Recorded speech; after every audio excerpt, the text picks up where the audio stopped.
हरे कृष्णा। यूं तो वृंदावन में बहुत सारे मंदिर हैं,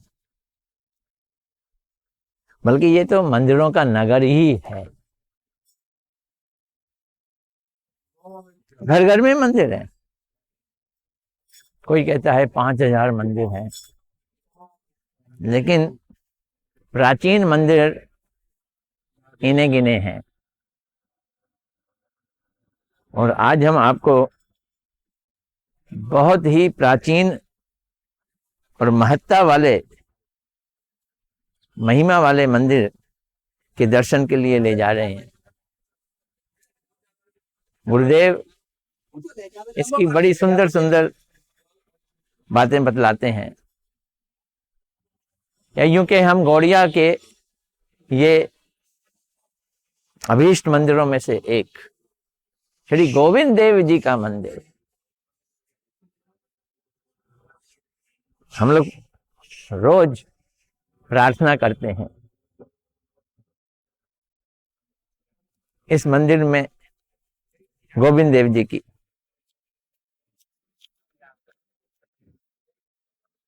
श्रीमद वृंदारण्य कल्प ध्रुव माधव श्रीमद रत्नाकर सिंहासनस्थो श्रीमद राधा श्री गोविंद देवो प्रेष्ठ लिवि सेवे मानो स्मरामी। श्री रूप गोस्वामी जी के द्वारा स्थापित श्री गोविंद देव जी कथा यूं है कि चैतन्य महाप्रभु जी ने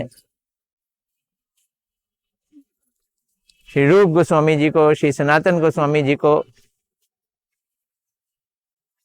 अपने पास नहीं रहने दिया। वो जगन्नाथपुरी में रहते थे। महाप्रभु जी ने कहा तुम वृंदावन जाओ, और वृंदावन में जाकर लुप्त तीर्थों का उद्धार करो, लुप्त विग्रहों का प्रकाश करो, ग्रंथों का प्रणयन करो, वैष्णव सदाचार के बारे में बतलाओ। यहां अंदर हम प्रवेश कर रहे हैं। देखिए यहाँ की कलाकारी, देखिए ये कलाकारी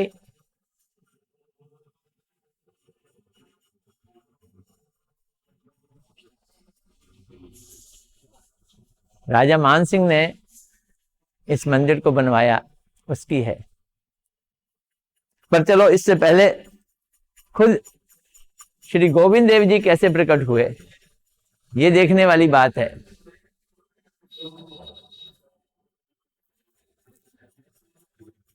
रूप गोस्वामी जी वृंदावन आ गए, सनातन गोस्वामी जी भी वृंदावन आ गए। अब रूप गोस्वामी जी को मालूम है श्री गोविंद जी दिल्ली वृंदावन के ईश्वर हैं, वृंदावन ईश्वर हैं गोविंद देव जी, यहाँ के मालिक हैं। पर है कहाँ ये नहीं मालूम। अलग अलग शास्त्रों में गोविंद देव जी का वर्णन आया है। स्कंद पुराण में आया है, पद्म पुराण में आया है, और गोविंद देव जी है नहीं। वृंदावन में है पर यहां दिख नहीं रहे। बड़े खेद की बात है। पंचकोशी परिक्रमा वृंदावन की लगा रहे हैं रूप गोस्वामी जी, डेली लगा रहे हैं। गोविंद देव जी आन मिलो, ये गोविंद देव जी आन मिलो। भगवान भगवान है, भक्त की उत्कंठा बढ़ाने के लिए लीला करते हैं, छुपते हैं फिर अपने को दिखाते हैं, और दिखाकर फिर छुप जाते हैं। तो गोविंद देव जी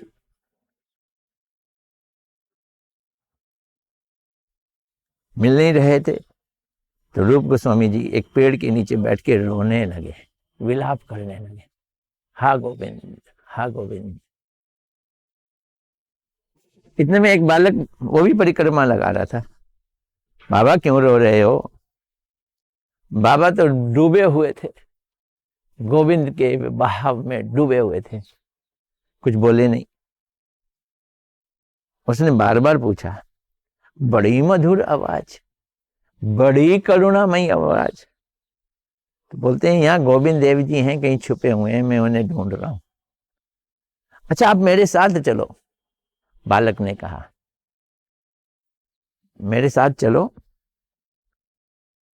मैं एक जगह जानता हूं, उसे गोमा टीला कहते हैं। उस टीले के ऊपर एक गाय आती है रोज, और पूर्वाह्न काल में दूध देती है, दूध उस टीले के ऊपर दूध गिराती है। जरूर वहीं पे आपके गोविंद देव जी मिलेंगे। रूप गोस्वामी जी को थोड़ा उत्साह आया, उन्होंने कहा चलो। वो लड़का उनको उस टीले पे ले गया, गोमा टीले के ऊपर ले गया, और गोमा टीले पे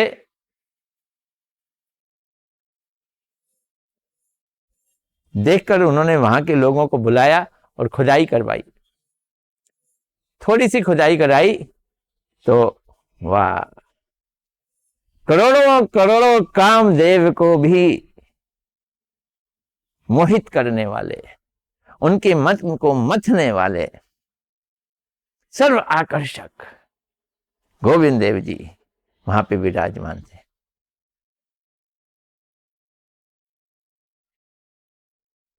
पुजारी उनको वहां पे दबा के छोड़ के चला गया।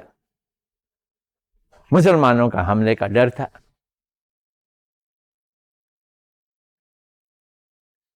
अंततः उनका विराजमान किया, अभिषेक हुआ, खूब जबरदस्त अभिषेक, और अभिषेक करके उनको विराजमान किया, अन्नकूट हुआ। उन दिनों ऐसी प्रथा थी, किसी मंदिर में भी कृष्ण के साथ राधा जी विराजमान नहीं थी। अब देखो, मर्यादावादी लोगों को समझाना बुझाना बड़ा मुश्किल काम था। ये काम भी हमारे गौड़ीय आचार्यों ने किया। खुद ब्रज में राधा जी को स्थापित करने के लिए, ब्रजवासियों के बीच में ब्रजवासिनी राधा जी को स्थापित करने के लिए महाप्रभु जी के परिकरों ने यह कार्य किया। गोविंद देव जी का मंदिर तो मतलब स्थापित हो गया, इतना बड़ा भी नहीं हुआ। उस समय जगन्नाथपुरी में मंदिर में एक स्थान पर एक देवी की पूजा लक्ष्मी के रूप में की जाती थी। उस देवी ने जगन्नाथपुरी के राजा पुरुषोत्तम जना, ये राजा प्रताप रुद्र के पुत्र थे। राजा प्रताप रुद्र महाप्रभु जी से मिले थे, पुरुषोत्तम जना भी मिले थे।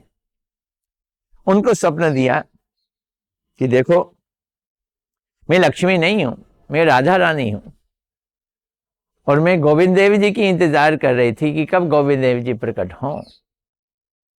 तो गोविंद देव जी प्रकट हो गए हैं वृंदावन में, मुझे वृंदावन ले जाओ। फिर राधा जी यहां आई, राजा लेके आए, राजा ने अपना स्वप्न बताया, और फिर राधा जी को स्थापित किया गोविंद देव जी के साथ। अब ये मंदिर हो गया राधा गोविंद। श्रीमद वृंदारण्य कल्प द्रुमाध, श्रीमद रत्नागर सिंहासनस्तो, श्री राधा श्री गोविंद देवो प्रेष्ठ अभी सेव्यमानो स्मरामी। मैं उस गोविंद देव, राधा गोविंद देव जी को स्मरण करता हूं उनकी सेवा करने के लिए। और ये उनका प्रणाम मंत्र बना। लेकिन औरंगजेब को ये बर्दाश्त नहीं हुआ। क्या बर्दाश्त नहीं हुआ? कि रघुनाथ भट्ट गोस्वामी, उनके शिष्य थे राजा मान सिंह, उन राजा मानसिंह ने इसके ऊपर 7 मंजिला एक मंदिर बनाया। अब आप ये देखो, ये मंदिर की हम जो आपको परिक्रमा करा रहे हैं और यहाँ की कलाकारी दिखा रहे हैं, अंदर की भी दिखाई और ये बाहर की दिखा रहे हैं। लाल मंदिर, लाल पत्थर का मंदिर, विशाल मंदिर ऐसा आपने कहीं आसानी से देखा नहीं होगा। वृंदावन में अपना अजूबा 7 मंजिला, आके उसने मंजिलें तोड़नी शुरू कर दी। 2-3 मंजिलें तो तोड़ दी। फिर तोड़ने वाले और खुद औरंगजेब के दिल्ली में समस्याएं पैदा होनी शुरू हो गई, तो ये तोड़ने का कार्य रोक दिया और वो चले गए।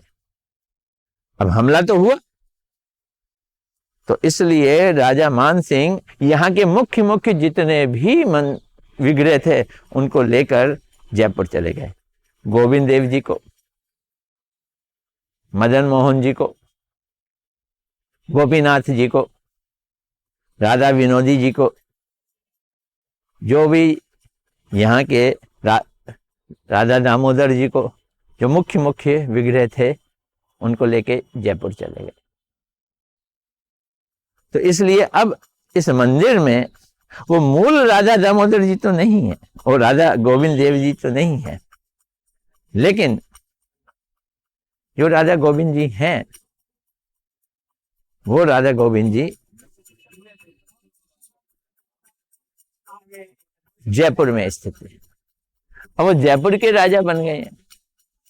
राजा ने अपना महल इस तरह से बनाया था, उठते ही वो राधा गोविंद देव जी के दर्शन करता था। राधा गोविंद जी बहुत ही प्रसिद्ध हैं जयपुर में और यहाँ भी। तो यहाँ मूर्ति यहाँ पे है, प्रतिभू जिसे कहते हैं, गोविंद जी की प्रतिभू है। अब असली वाले तो जयपुर में हैं, लेकिन वास्तव में गोविंद देव जी का स्थान तो वृंदावन ही है ना, दूसरा स्थान थोड़ी है। वो यहीं रहते हैं। कहाँ पे रहते हैं? वृंदावन में। देखो, भक्ति के मार्ग में 3 चीजें बहुत जरूरी हैं, हमारे आचार्यों ने बतलाई हैं, हमारे शास्त्रों में दी गई हैं। वो 3 चीजें क्या हैं? संबंध, अभिदय और प्रयोजन। हमारे भगवान से क्या संबंध है? संबंध के बिना जोड़ कैसे होगा, और उस संबंध को हम प्राप्त कैसे करें? उसे प्राप्त करने का जो प्रोसेस है वो अभिदय कहलाता है। और प्राप्त करने के बाद प्रेम कैसे करें? तो प्रेम जो है वो प्रयोजन कहलाता है। तो हमारे शास्त्र में संबंध, अभिदय, प्रयोजन, ये 3 चीजें बहुत स्पष्ट दी गई हैं। तो सनातन गोस्वामी जी ने जो विग्रह खोजे वो मदन मोहन, उन्हें संबंध तत्व कहा गया है। उनके दर्शन से, उनकी पूजा से हमारा भगवान के साथ, कृष्ण के साथ संबंध जुड़ता है।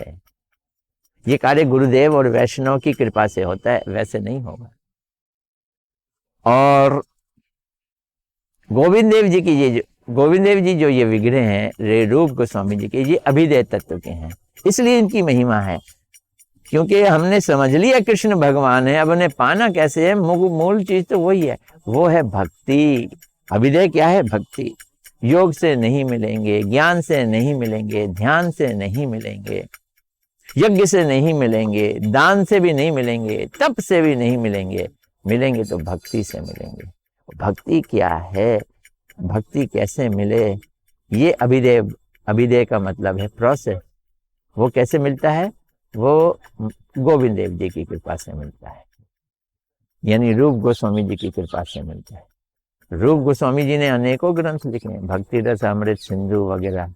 उन ग्रंथों को पढ़कर हम भक्ति में आगे कैसे बढ़े हमें पता चलेगा। तो हमारे गुरु महाराज जी बतलाते थे कि गौड़िया भक्त जो हैं वो रूपानुगा हैं। भगवान को मनुष्य जैसा प्रेम करना जैसे गोपियां करती थी, अपना प्रीतम मानकर, अपना प्रेमी मानकर। ये जो प्रेम करना, उन्हें भगवान मानकर नहीं, ये ब्रज की भक्ति का एक ब्यूटी है। इसे रागानुगा भक्ति कहते हैं। जो गोपियां कृष्ण से प्रेम करती हैं वो रागात्मिक कहलाती हैं, और उन गोपियों को जो फॉलो करेगा, अनुगत करेगा, वो रागानुगा होगा। ऐसे ही माँ यशोदा जैसे कृष्ण को अपना बेटा मान के प्रेम करती हैं, वो रागात्मिक हैं, उनके अंदर राग है कृष्ण के लिए। मनुष्य ये नरवत लीला वाला राग है, नरवत मैया। नर नहीं है वो, सच्चिदानंद हैं, वो दिव्य लोग हैं, लेकिन प्रेम उनका नरवत है, लाइक ह्यूमन रिलेशनशिप। तो गोपियों का प्रेम, रागानुगा प्रेम, उसमें भी राधा जी की पाल्य दासी वाला प्रेम, वो मंजरी भाव का प्रेम, उसको हमें रूप गोस्वामी जी ने दिया, क्योंकि रूप गोस्वामी राधा जी की पाल्य दासी रूप मंजरी हैं। उस रूप मंजरी वाले प्रेम को, मंजरी वाले प्रेम को पाने के लिए जो हमारी साधना है, प्रयास है, उसका जो प्रोसेस है, वो रूपानुग कहलाता है। तो हम गोविंद देव जी को यहाँ प्रणाम करते हैं कि वो हमारी कृपा करें और हमें सच्चा रूपानुग का भक्त बनाए। गौर प्रेमानंदे हरि हरि बोल। हरे कृष्णा कृष्णा कृष्णा हरे हरे।